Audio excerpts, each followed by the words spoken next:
a gente convidou um especialista. Recebo aqui no estúdio do nosso Balanço Geral um neurocientista, o Cleiton Mendes, que vai nos ajudar a entender como é viver mais e melhor. Tudo bem, Cleiton? Prazer, tudo ótimo. Seja bem-vindo. Obrigado. Você é de onde? Sou de Tucuruí, do interior do Pará. Tucuruí, Pará. Você está aqui há quanto tempo? Eu saí já faz uns 20 anos de lá. 20 anos? Eu morei em Foz 5 anos e morei em São Paulo e moro em Floripa agora. Você está morando em Floripa? Floripa, faz uns 10 anos já. E está passando aqui pela nossa região? É. Para quê? Para trabalho, né? Aqui é trabalho. Que legal. E eu fiquei muito feliz quando o pessoal encontrou na agenda lá um tempo para trazer você aqui para que a gente pudesse falar sobre isso. Nunca se discutiu tanto como viver mais e melhor. A gente está sendo bombardeado com muitas informações, com várias ferramentas, né? Que nos dá a sensação de que, opa, agora eu posso viver mais e melhor. Mas como fazer isso? Como viver mais? Com saúde. Legal. Acho que podemos destacar 2 pontos. O primeiro deles é o olhar. O olhar modificar. O que nós trabalhamos hoje dentro da neurociência e da saúde geral é um olhar que se chama medicina 3.0. Qual a diferença para entender melhor o que seria essa 3.0? Medicina 3.0? Vou resumir de maneira didática. 1.0 era a medicina que, se você tivesse dor de cabeça, furaria o seu crânio para sair a dor de cabeça.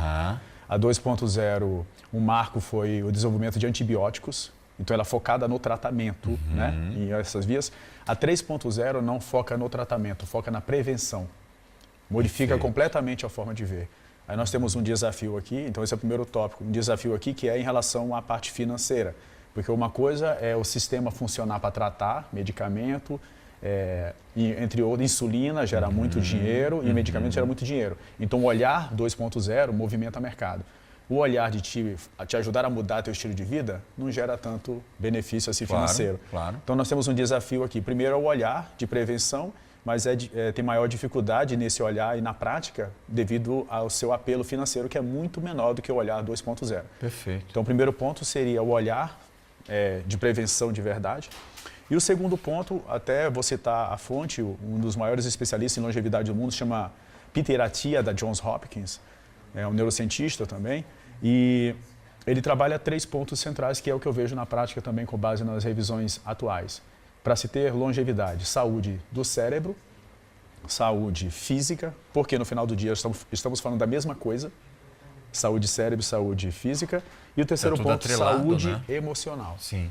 Esses são os 3 pilares de cuidado para conseguir viver mais. Saúde física, saúde cérebro e saúde mental. E saúde emocional. Emocional. Saúde cérebro, mental e emocional. Isso aí. Porque até quando eu vou dar aula, por exemplo, às vezes de depressão, se o profissional tentar tratar a depressão sem tratar o físico, ele provavelmente não vai ter tanto resultado. Porque no final do dia estamos falando da mesma coisa. O nosso sistema ele foi feito para trabalhar em conjunto. Então, para você ter uma década remanescente, que é o termo que o próprio Peter Attia desenvolveu, que é o quê? A tua última década de vida, a gente não para refletir sobre isso. A tua última década de vida você quer passar como? Numa cama ou brincando com os netos? Porque a gente acaba pensando que vamos conseguir ficar fazendo trilhas. Não vai fazer trilha quando a tua última década de vida, porque você não consegue parar o relógio, parar esse trem. Mas você pode melhorar a tua última década de vida para ter mais felicidade, ter os melhores momentos sem ter dor, etc. O mínimo de dor possível. Então, você tem estratégias para a saúde física, para ter um corpo longevo. E o que é ter um corpo longevo? É um corpo com músculo. Músculo é o órgão da longevidade. E quando você malha a perna, por exemplo, você está malhando o cérebro. Então, você não consegue separar os dois. Então, quando tu malha a perna, tu malha o cérebro. Quando tu malha o cérebro, tu malha o corpo. Quando você faz exercício de cardiovascular, você está exercitando o cérebro, a mente. No final do dia, é tudo a mesma coisa. Então, para concluir, quando você analisa artigos avançados de neurociência, hoje, os mais avançados do mundo, se você fizer o zoom out e olhar de longe, você percebe a mesma coisa, que é voltar, é um retorno ao biológico, um retorno ao ancestral, é fazer o que tem que ser feito, é fazer o mínimo, é comer menos, é fazer atividade física, é compartilhar o pão, é ser grato pelo que tem. No final do dia, você volta à ancestralidade. A gente usa uma expressão muito comum aqui na nossa região, ninguém está aqui inventando a roda. A gente está, talvez, voltando para fazer melhor.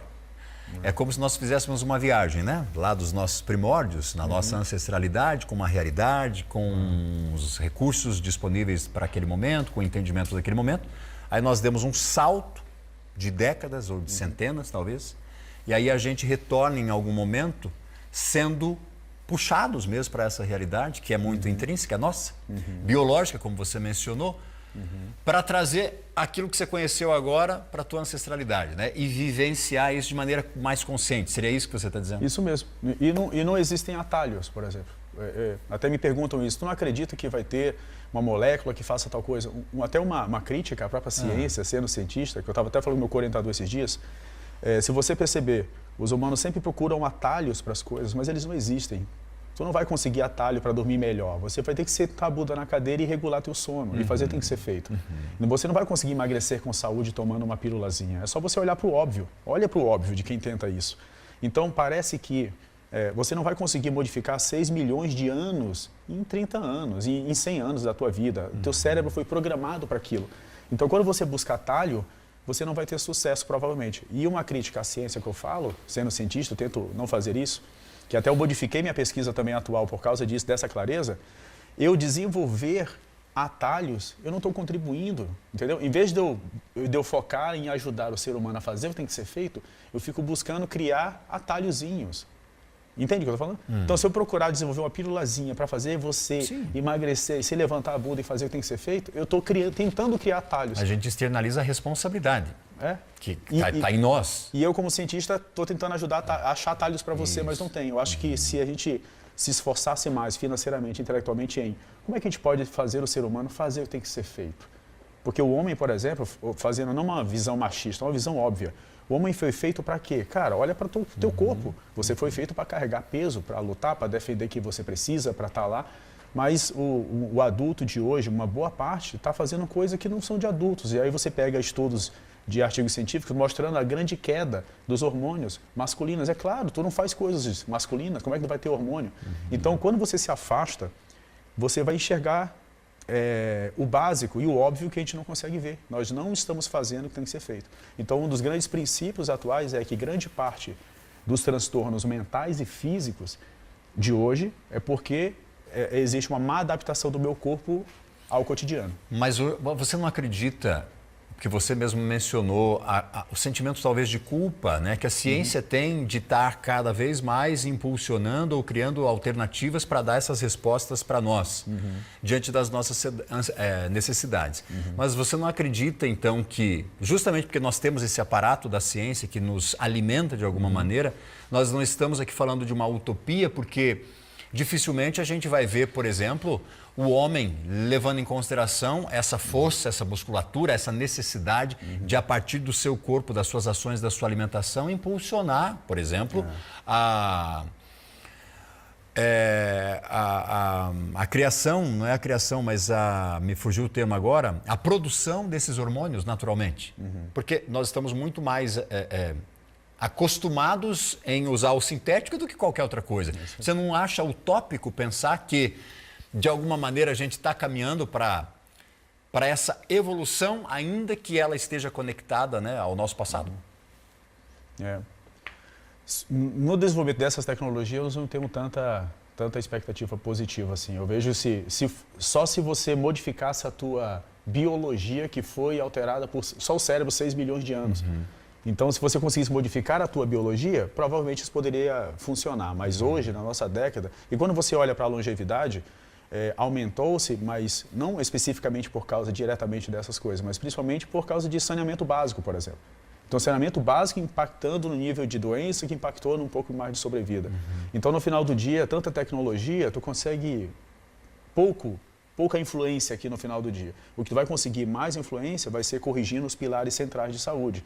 Então, quando a minha avó, por exemplo, falava, com 5 minutos, falava, vai ajudar teu tio a carregar pau nas costas para fazer o fogo, ela estava aumentando a minha resiliência emocional. A gente chama na neurociência de limiar de estressores. Então, eu brinco que minha avó entendia muito de neurociência, porque quando ela me colocava para fazer coisas que tinham que ser feito, eu aumentava meu limiar de estressor. Então, não é qualquer coisinha que vai me estressar. Então, esse é um padrão hoje. Qualquer coisa dispara estresse, ansiedade, qualquer coisa quer brigar no trânsito. Por quê? A vida está tão cômoda biologicamente, que qualquer coisa me desestabiliza. Se faltar manteiga de manhã, eu já brigo com a minha esposa. Se um cara buzinar, eu já estou respondendo. Então, o limiar de estressor é muito baixo. Qualquer coisa me desestabiliza. Agora, um exemplo, eu tenho um grande amigo que pode estar assistindo agora, faixa preta e pega soco todo dia. Tu acha que um cara faixa preta pega soco todo dia, acorda de manhã cedo, faz de tudo, ele vai se estressar por causa de manteiga? Porque o estresse biológico é como se você podasse uma planta para ela crescer. Nós não estamos podando. Então, se minha avó quisesse um neto com muito transtorno, ela deixava o neto todo confortável com um chocolatezinho quente, percebe? Então, eu preciso de desafio. Eu sou como uma planta que eu preciso ser podado. Se eu não sou podado, meu limiar desce e qualquer coisa me desestabiliza. Mas se eu olhar de longe, tu vai ver que é o óbvio. Eu deveria estar ajudando meu tio a carregar coisa para fazer fogo e não ficar com um chocolatezinho quente. Perfeito. Entende o exemplo? Não, entendo. E assim, recentemente nós recebemos aqui uma psicóloga que usou isso que você está dizendo no nosso dia a dia também, falando sobre a formatação de uma criança, a criação de um menino, por exemplo. Onde você tem o pai e a mãe, via de regra, vai tentar proteger, vai tentar acolher, vai tentar acariciar, e o pai vai jogar para a vida, vai lançar para a vida. Ela deu um exemplo, olha, estávamos num parque de diversões, o menino queria descer um tobogã e ela, não vai, porque você vai se quebrar todo. O pai, não, se você for eu vou dar um picolé. Ou seja, há um estímulo. Você acredita que nós estamos perdendo essa naturalidade ancestral quando a gente olha para os nossos filhos nessa intenção de proteger, de criar, né, um ambiente mais confortável? É exatamente isso. É quando a gente perde a oportunidade de reforçar isso que você está mencionando de força. É exatamente isso. O termo se chama limiar de estressores. Se eu não, olha que viagem. Para você tratar o estresse, você estressa. Você estressa biologicamente. Então, por isso que provavelmente você pega pessoas atletas de luta, geralmente ele não vai ser reativo, porque ele tem um nível de emocional, um limiar muito maior. Sim. Não é qualquer coisa vai me desestabilizar. Ele vê um cara, pode mexer com a esposa dele, ele não vai lá fazer nada com o cara, ele está aqui. Então, várias coisas do dia a dia nós perdemos esses pilares de saúde. E tem para concluir, que é bem interessante, o cômodo geralmente pode significar doença. Comodismo demais. Por isso que tem tanto benefício, por exemplo, um banho gelado que te tire da inércia, que te tire para uma corrida. Então, por isso que os esportes são tão excelentes assim para a longevidade, por exemplo. Perfeito. Cleiton, você me dá licença um minuto? Claro. Antes eu quero chamar a rede social aqui do Cleiton, você que está acompanhando a nossa entrevista aqui, pode acompanhar todo o trabalho dele, agenda de eventos, palestras, aulas que ele ministra aí para as pessoas interessadas nessa qualidade de vida. O arroba dele é Mentor Cleiton, tá lá? Arroba Mentor Cleiton, é isso? Arroba Neurocleiton. Eu atualizei aqui, perdão, foi erro meu. Ah, tá, então arroba Neurocleiton. Arroba Neurocleiton, a gente vai atualizar lá e mostra para você então na sequência. Perfeito. Já volto contigo aí. Tá aí. Deixa eu voltar com o nosso neurocientista, o Cleiton. Cleiton, a gente estava falando aqui sobre, e o nosso objetivo é falar como a neurociência está ajudando as pessoas a terem saúde e, com isso, longevidade. De que maneira é feito o trabalho hoje da neurociência para a gente trilhar esse caminho? Legal. A neurociência, acho que principalmente tentando evitar doenças neurodegenerativas, que é o principal trabalho do meu orientador. E, por exemplo, existem alguns cavaleiros que chamam, o próprio Peter Attia chama assim, de cavaleiros, os 4 cavaleiros que ele chama, que vai vir tirar a nossa vida, um exemplo assim. Um deles é doenças neurodegenerativas. Aliás, nunca se viu tanto, né? Alzheimer, entre outras demências, câncer, doenças cardiovasculares e também metabólicas, como diabetes de tipo 2, entre outras. E da neurociência, mais especificamente nesse campo de neurodegeneração e tumores cerebrais, né? Evitando esses problemas, AVC, entre outros problemas. Mas existe um ponto também que eu acho bem interessante, talvez você vá gostar. Existe uma área da neurociência que eu trabalho hoje que se chama neurociência da alimentação, que nós focamos em outra coisa. Por exemplo, alterações cerebrais pela obesidade. Porque as pessoas acreditam que estar acima do peso, sobrepeso, ou obeso é só um problema físico. Na verdade, alteram diversas áreas cerebrais, segundo a neurociência atual, e áreas que geram o que eu pesquiso hoje, que se chama erro de autoimagem. Que significa o seguinte, a pessoa geralmente ela pode olhar e dizer o seguinte, eu preciso emagrecer 4 quilos, mas na verdade são 20. Você provavelmente deve ter lembrado de alguém assim, que evidentemente precisa de uns 15. Ou o contrário também, né? Também existe o contrário. E evidentemente precisa mais, mas ela não consegue ver. Por que ela fala que precisa de 4? Porque, na verdade, não é que ela se acostumou com a própria imagem, é que, na verdade, ela não enxerga. A obesidade pode alterar algumas áreas no cérebro que provocam um erro de autoimagem. Ela olha no espelho e não consegue se enxergar. Um dos neurônios que acredita ser alterado são neurônios espelhos, por exemplo. Então, de verdade, ela olha para o espelho e ela se enxerga com 4 quilos, não 20. E esse é um dos grandes problemas para combate da obesidade e da longevidade, porque se a pessoa não se enxerga, ela não vê o problema. Se ela não vê o problema, ela não inicia. E a gente parte do princípio de que o próprio espelho, né, nunca mostra a real, a nossa real imagem, né? Está sempre distorcida ali, você vê sempre do outro lado. E faz todo sentido.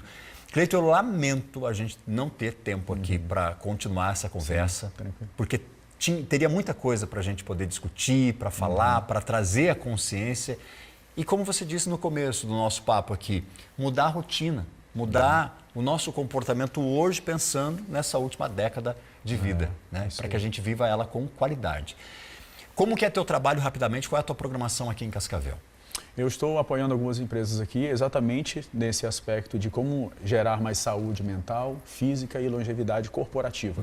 Então, as empresas estão cuidando, estão mudando muito esse olhar também, né? Isso. Através até, ano passado, quase 500 mil de funcionários pediram afastamento por burnout, por saúde mental. Exato. Então, eu estou aqui ajudando as empresas a melhorar esses 3 aspectos também. Que bom, eu fico feliz de ter recebido você. E aí nós atualizamos lá o endereço eletrônico do Cleiton, ó. Tá lá, ó, @NeuroCleiton. É simples assim, @NeuroCleiton, você vai ter acesso a todas as informações ao trabalho que ele divulga lá nas redes sociais, para você ter melhores condições de vida, tudo através da consciência da neurociência conectada aí à saúde. Cara, obrigado. Muito obrigado. Saúde para você. Pra você também.